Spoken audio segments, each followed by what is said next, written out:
Bom dia, pessoal do nono ano. Vamos começar mais uma aula de ciências, tá certo? Espero que vocês estejam todos bem, com muita saúde, tá certo? E para começar, nós vamos fazer a correção da atividade da aula da semana passada. Gostaria aqui de parabenizar a todos que estão fazendo as atividades em dia, mandando para mim direitinho. E para quem não está fazendo, pessoal, vamos começar a fazer, porque as atividades, além de ser a frequência de vocês, vale ponto para nota, então não esqueçam disso. Então, também é muito importante que vocês corrijam o que vocês fizeram, para que não fiquem com respostas erradas, porque na prova eu não vou botar as mesmas questões, mas posso botar uma questão parecida, viu? E aí vocês pegam a resposta correta. Então vamos lá. Primeira questão: o que é uma função química? Cite os nomes das principais funções químicas. Então, a função química é um conjunto de substâncias com as mesmas propriedades. São chamadas propriedades funcionais. Os grupos conhecidos são ácidos, bases, sais e óxidos. Segunda questão: o que são ácidos? Compostos que se dissociam na água e liberam o cátion H+. Terceira, define e exemplifique. Hidrácidos são ácidos sem o oxigênio. Exemplo, HCl, que é o ácido clorídrico. E letra B, oxiácidos são ácidos com oxigênio. Exemplo, ácido sulfúrico, que é aquele H2SO4 e tem o oxigênio na molécula. Quarta, na verdade. Classifique os ácidos de acordo com o número de hidrogênios ionizáveis. Então, na letra A, tem o HCl e o HNO3, eles são monoácidos, porque só tem um hidrogênio. Letra B, são diácidos, e são classificados assim porque tem 2 hidrogênios.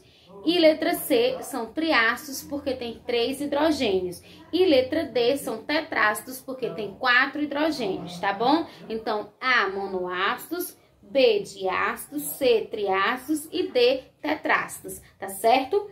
Quinta questão: cite os nomes de 3 ácidos de importância econômica e diga onde eles são empregados. Temos o ácido nítrico, que é o HNO3, o ácido fosfórico, que é o H3PO4, e o ácido sulfúrico, que é o H2SO4. Todos eles são empregados na produção de fertilizantes, tá certo? Então, pessoal, a gente encerra aqui a nossa aula. Quer dizer, a correção da atividade da nossa aula anterior. E agora nós vamos começar a nossa aula de hoje, não é isso? Nós vamos continuar falando de funções químicas. Como eu disse, são 4 funções químicas. Nós vamos ver as 4 funções químicas uma por vez, para que vocês não fique muita coisa para vocês assimilarem, né? Porque como essas aulas são remotas, são à distância, a gente tem que ir com calma, porque não é a mesma coisa de estarmos na sala de aula, né? Todos nós sabemos. Então, nós vamos falar sobre as bases. Então, as bases são também funções químicas, certo? E a principal característica das bases é que elas são substâncias que, ao serem dissolvidas na água, elas vão liberar o ânion hidroxila.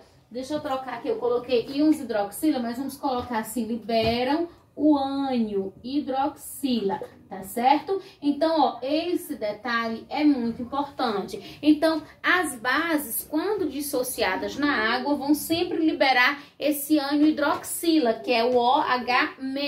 Só que nos compostos não vai vir o OH-. No composto vem só o OH. Então, todos os compostos, como é o ânion, é o segundo que aparece. Lembra que nos ácidos eu disse que sempre no começo do composto tem o H. E para saber quem são as bases, no final da base vai ter sempre a hidroxila, o OH. Só que não vai vir esse sinal de menos, vai vir assim, ó. Olhem para aqui. Aqui eu tenho uma base, que é o hidróxido de sódio. Por que ela é uma base? Porque no final tem o OH.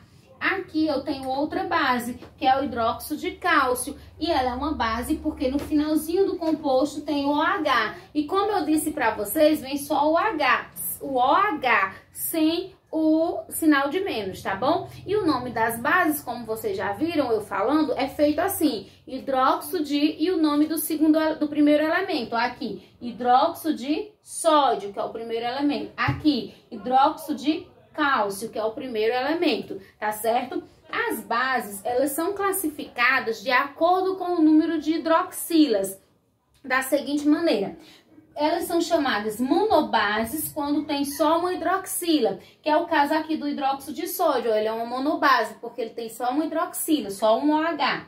São chamadas de dibases quando tem duas hidroxilas, que é o caso aqui do hidróxido de cálcio. Ó, vocês estão vendo que tem 2 OH, então é uma dibase. Tribases quando tem 3 hidroxilas e tetrabases quando tem 4 hidroxilas, tá certo? Então assim é a classificação das bases. Então, monobase, 1 hidroxila, dibase, 2 hidroxila, tribases, 3 hidroxila e tetrabases, 4 hidroxilas. Agora nós vamos falar das reações de neutralização. As reações de neutralização, elas são reações químicas onde eu coloco um ácido e uma base para reagir e o ácido, o H+ do ácido vai neutralizar o OH da base, um vai neutralizar o outro e aí eu vou ter a formação de água e sal, que o sal é um composto que a gente vai falar na próxima aula. Então, o que são reações de neutralização? São reações que acontecem entre uma base e um ácido e tem como resultado a produção de água e sal, certo?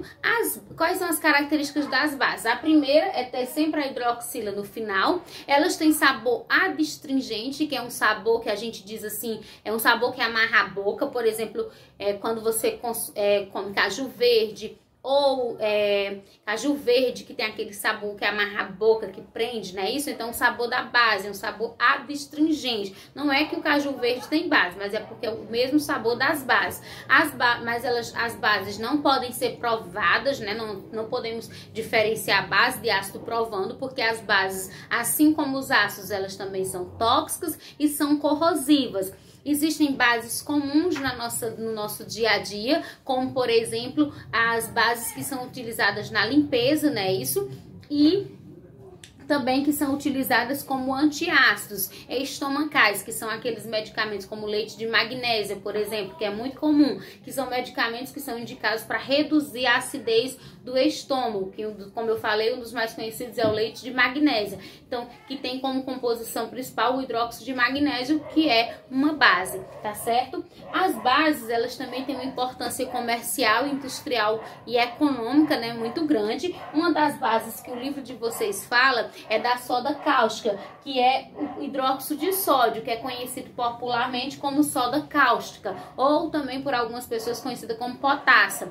Essa soda cáustica, ela é muito importante porque ela é utilizada na fabricação de sabão, na fabricação de tecidos e na fabricação do papel, certo? Então, tem importância econômica muito grande para as pessoas, certo?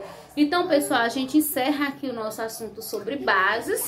Como eu disse para vocês, vamos trabalhar uma função química de cada vez. Eu vou postar a atividade, vocês já sabem, devem copiar as perguntas, resolver, mandar a foto para mim no meu PV ou no nosso grupo de ciências, até no máximo na próxima quarta-feira, que é a nossa próxima aula, tá certo? Não deixem de fazer atividade, como eu já falei, é frequência e é nota para vocês, tá bom? E qualquer dúvida, se surgir alguma dúvida na hora de resolver a atividade, é só me chamar. Estou disponível de 7 até as 5 para tirar qualquer dúvida no nosso grupo de ciências ou no meu PV. Fiquem à vontade para chamar quando precisar, tá bom, pessoal? Então, tchau e um abraço para todos vocês.